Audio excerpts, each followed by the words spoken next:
quinto ano. Hoje eu vim explicar o conteúdo para vocês sobre frações. O primeiro conteúdo são os tipos de frações. São 3 tipos de frações. As frações próprias, impróprias e a fração aparente. Eu vou exemplificar para vocês e explicar cada uma.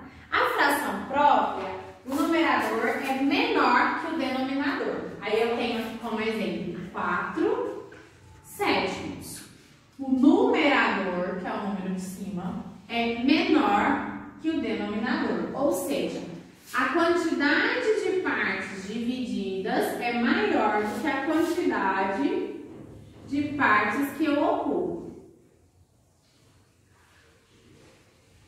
Então, 4 sétimos eu teria uma parte, 2 partes, 3 partes, 4 partes ocupadas. Seriam 4 sétimos. E o que sobrou? 3 sétimos. Isso é uma fração própria, ok?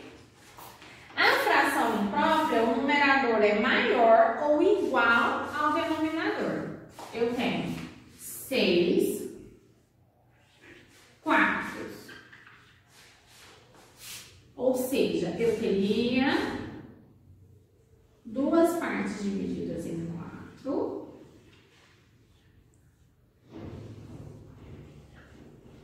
Onde 6 dessas partes estariam ocupadas. Então, eu teria 1, 2, 3, 4, 5, 6.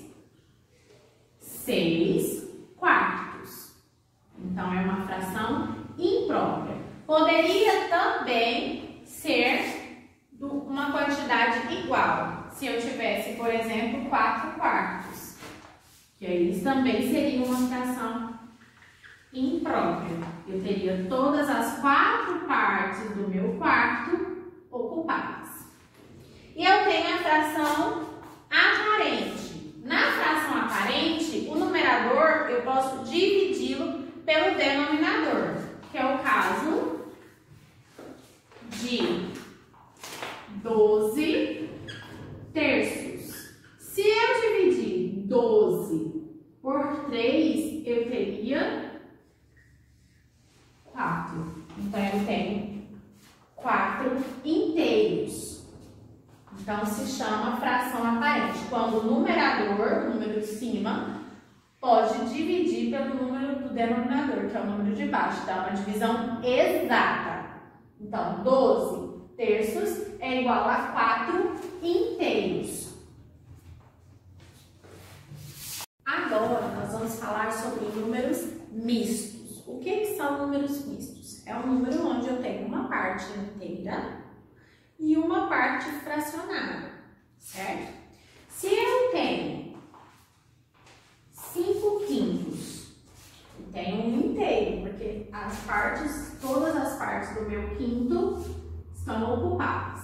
Então, 1, 2, 4. Todas as minhas partes estão ocupadas. E eu tenho 2 quintos também. Ou seja, 2 partes de algo que foi dividido em 5 partes estão ocupadas. Que somando esses numeradores daria 7 quintos.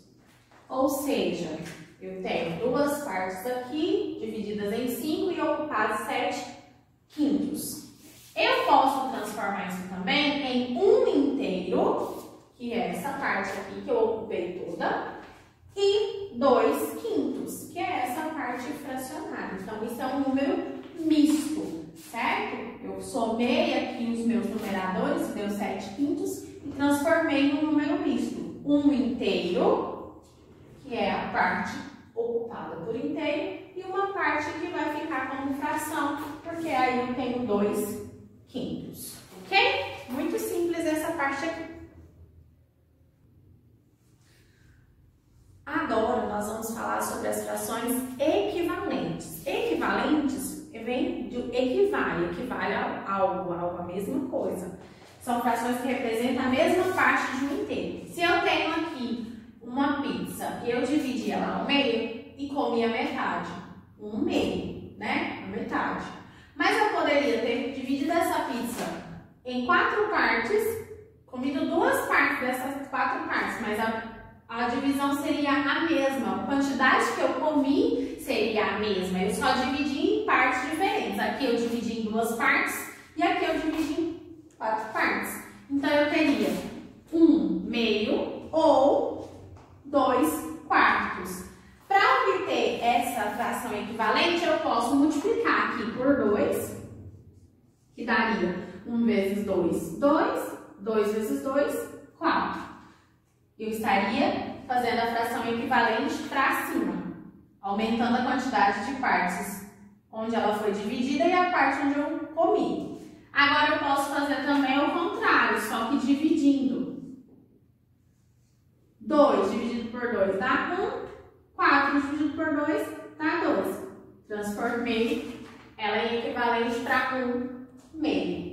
Então, dessa forma é que eu tenho as frações equivalentes. São frações que representam a mesma coisa, a mesma quantidade, a mesma parte usada, só que eu vou colocar números diferentes de acordo com a minha multiplicação ou com a minha